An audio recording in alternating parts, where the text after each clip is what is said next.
নমস্কাৰ, আপোনালোকে চাই আছে অসম সংবাদ 24 ঘণ্টা। আজি আমি অসম সংবাদ 24 ঘণ্টায় আহি উপস্থিত হৈছোঁ ঢেকিয়াজুলি ৰাজচক্ৰ বিষয়াৰ কাৰ্যালয়ৰ সন্মুখত। আৰু ঢেকিয়াজুলি ৰাজচক্ৰ বিষয়াৰ কাৰ্যালয়ৰ সন্মুখত আজি ঢেকিয়াজুলি প্ৰেছ ক্লাবৰ লগতে কেইবাটাও সংগঠনৰ উদ্যোগত সাব্যস্ত কৰা হৈছে প্ৰতিবাদ।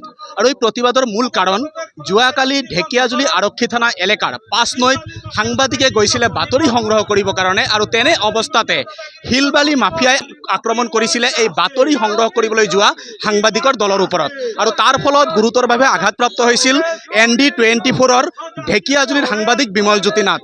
আৰু ইতিমধ্যে বিমল জ্যোতি নাথ চিকিৎসাধীন হৈ আছে।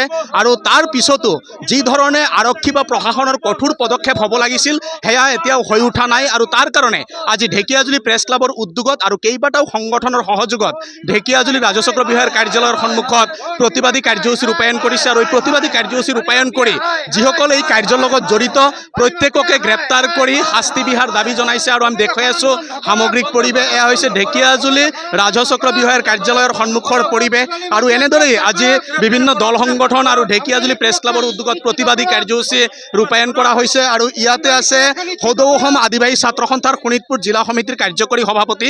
আমি তেখেতৰ পৰা এই চেগতে কিছু কথা জনাৰ চেষ্টা কৰিম। দেখা গৈছে বৰ্তমান সময়ত সাংবাদিক মুঠেই সুৰক্ষিত নহয়। যেতিয়াই সাংবাদিকে কাৰোবাৰ দুৰ্নীতি উদঙাব যায় তেতিয়াই বিভিন্ন প্ৰকাৰে আক্ৰমণ অপদস্থ কৰা হয়। আৰু পুনৰ এক ঘটনা সংঘটিত হৈছে 5 নৈত।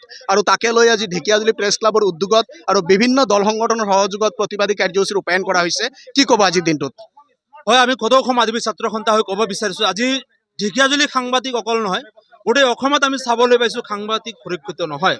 আৰু এই সাংবাদিকেই এই ভিতৰুৱা অঞ্চলৰ পৰা বহু যি অভাৱ অভিযোগ দুখীয়া শ্ৰেণীৰ ৰাইজৰ যি অভিযোগ আছে তেখেতসকলে ওলাই আনি আজি নিউজ চেনেলৰ দ্বাৰাই ৰাইজক বা তথা চৰকাৰক অৱগত কৰায়। কিন্তু আমি যোৱাকালি চাবলৈ পালোঁ যি সাংবাদিকৰ ওপৰত যি বৰ্বৰ অত্যাচাৰ চলিল, আমি আজি গৰিহণা দিছোঁ।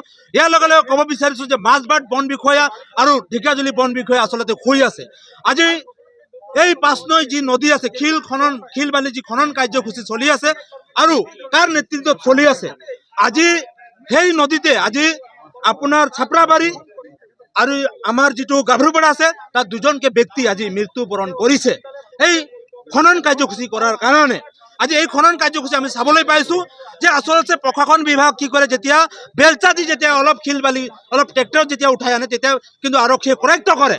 কিন্তু আজি তাত মুকলিভাৱে 24 ঘণ্টা JCB পকলেন চলি আছে, তাত ডাঙৰ ডাঙৰ ডাম্পাৰ চলি আছে। তাত 5 নৈ ৰাইজে আজি মানে তাত জীয়াই থকাৰ কাৰণে এটা ভাবুকি আহিছে। আজি ছাত্ৰ ছাত্ৰী স্কুল যাব পৰা অৱস্থা নাই, ইমান ডাঙৰ ডাঙৰ ডাম্পাৰ চলি আছে। তাৰপিছতো কিন্তু বন বিভাগ হৈ আছে।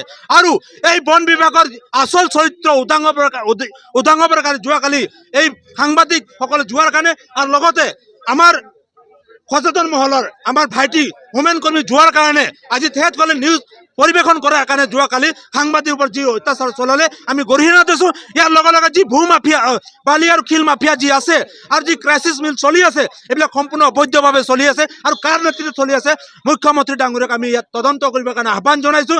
আৰু অতি শীঘ্ৰে যদি তদন্ত কৰি পকলেন আৰু JCB যদি চিল নকৰে তেতিয়াহ'লে অনাগত দিনত আমি ইয়াতকৈ জংগী আন্দোলন কৰিবৰ কাৰণে বাধ্য হ'ম আৰু ইয়াৰ দুখী হ'ব চৰকাৰ। হয়, ইতিমধ্যে শুনিলে ক্ষোভিত হৈ পৰিছে সদৌ অসম আদিবাসী ছাত্ৰ সন্থা। আৰু সদৌ অসম আদিবাসী ছাত্ৰ সন্থাই আজি স্পষ্ট কৰিছে নিজৰ স্থিতি। কিয়নো যি অবৈধ খনন ৰাজ্যৰ প্ৰান্তে প্ৰান্তে প্ৰতিটো নদ নদীত যি অবৈধ খনন চলাইছে একাংশ বালি মাফিয়াই, আৰু এই খননৰ পৰিণতিতে বিভিন্ন সময়ত প্ৰাণ হেৰুৱাইছে সাধাৰণ জনতাই। আৰু পুনৰ এই ঘটনাৰ আবৃত্তি হৈছিল এই 5 নৈত ইতিমধ্যে এই পকলেনেৰে খান্দি থোৱা গাঁতত পৰি দুগৰাকী লোকে প্ৰাণ হেৰুৱাইছে। তাৰ পিছতো কাৰ আশীৰ্ধন্য এইসকল খননকাৰী যে তেখেতলোকে এই খনন অব্যাহত ৰাখিছে, কিন্তু প্ৰশাসন আৰক্ষীৰ সন্মুখতে এই খনন চলি আছে।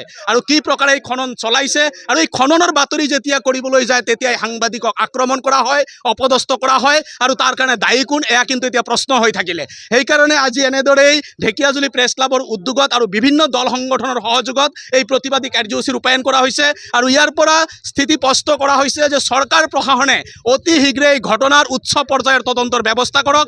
যিসকল দোষী তেখেতলোকক শাস্তি দিয়াৰ ব্যৱস্থা কৰক, অন্যথা পৰৱৰ্তী সময়ত ইয়াৰ ওপৰত কিন্তু আৰু আন্দোলন হ'ব। তাৰ কাৰণে কিন্তু চৰকাৰ মুখামুখি হ'ব লাগিব আন্দোলনৰ।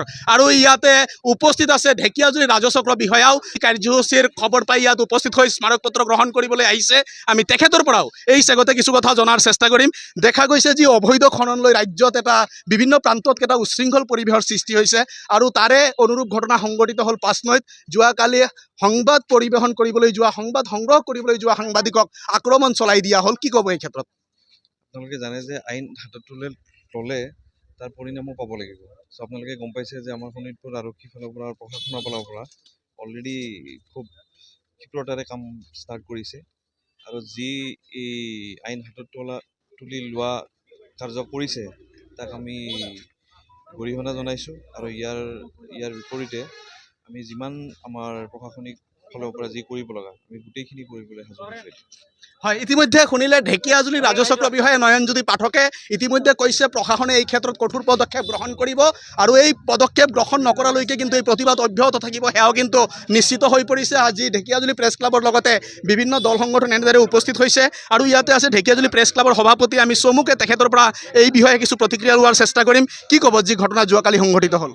হয়, অতি দুৰ্ভাগ্যজনক ঘটনা যে ঢেকীয়াজুলি প্ৰেছ ক্লাবৰ কাৰ্যকৰী সভাপতি আৰু ND24 সাংবাদিক বিমলজ্যোতি নাথক কালি শিল বালি চোৰাং কাৰবাৰ কৰা এটা দলে পাঁচনৈত নিৰ্মমভাৱে আক্ৰমণ কৰিলে। তেওঁ বৰ্তমান আহত হৈ চিকিৎসাধীন হৈ থাকিব লগা হৈছে। সাংবাদিকৰ ওপৰত চলাই আক্ৰমণৰ প্ৰতিবাদত আজি ঢেকীয়াজুলি প্ৰেছ ক্লাবৰ আহ্বানত আজি ঢেকীয়াজুলি অঞ্চলৰ সমূহ সংবাদসেৱী আৰু বিভিন্ন সংগঠনৰ কৰ্মকৰ্তা আজি ঢেকীয়াজুলি ৰাজচক্ৰ বিষয়াৰ কাৰ্যালয়ৰ সন্মুখত সমবেত হৈছে ইয়াৰ প্ৰতিবাদ জনাবৰ কাৰণে। আৰু এই কাৰ্যসূচীৰ জৰিয়তে আমি অসমৰ মুখ্যমন্ত্ৰীলৈ এখন স্মাৰক পত্ৰ প্ৰেৰণ কৰিম আৰু মুখ্যমন্ত্ৰীলৈ আমি দাবী জনাব খুজিছোঁ যে সাংবাদিকৰ ওপৰত আক্ৰমণ চলোৱা এই শিল বালিৰ মাফিয়াকেইটাক কঠোৰৰ পৰা কঠোৰতম শাস্তি দিয়ক। পাঁচনৈ নদীত চলা অবৈধ শিল বালিৰ খনন সোনকালে বন্ধ কৰক আৰু পাঁচনৈ নদীৰ যি অবৈধ শিল বালিৰ ওপৰত নিৰ্ভৰ কৰি নাৰেংকাটি বঙালী গাঁৱত যিটো ৱাশ্বিং এণ্ড ক্ৰাছিং ইউনিট যিটো স্থাপন কৰিবৰ কাৰণে অসম চৰকাৰৰ বিষয়াসকলে অনুমতি দি স্থাপন হৈছে আৰু এই ইউনিটৰ মালিকেই এই সাংবাদিকৰ ওপৰত আক্ৰমণ চলাইছে আৰু তেওঁ এই চোৰাং কাৰবাৰ চলাই তেওঁৰ নেতৃত্বত চোৰাং কাৰবাৰ চলি আছে। সেই যুক্তিত তেওঁৰ এই যিটো ইউনিট নাৰেংকাটি বঙালী গাঁৱত স্থাপন হৈছে এইটো অতি শীঘ্ৰে বন্ধ কৰিবৰ কাৰণে ব্যৱস্থা ল'বৰ কাৰণে অসম চৰকাৰৰ দাবী জনাইছোঁ। কি ক'ব আজিৰ দিনটোত? গণতন্ত্ৰৰ চতুৰ্থ স্তম্ভ সাংবাদিকৰ ওপৰত আক্ৰমণ আমি তীব্ৰ ভাষাৰে গৰিহণা জনাইছোঁ। আৰু ঢেকীয়াজুলি ৰাজচক্ৰ বিষয়া আমাৰ সন্মুখতে আছে।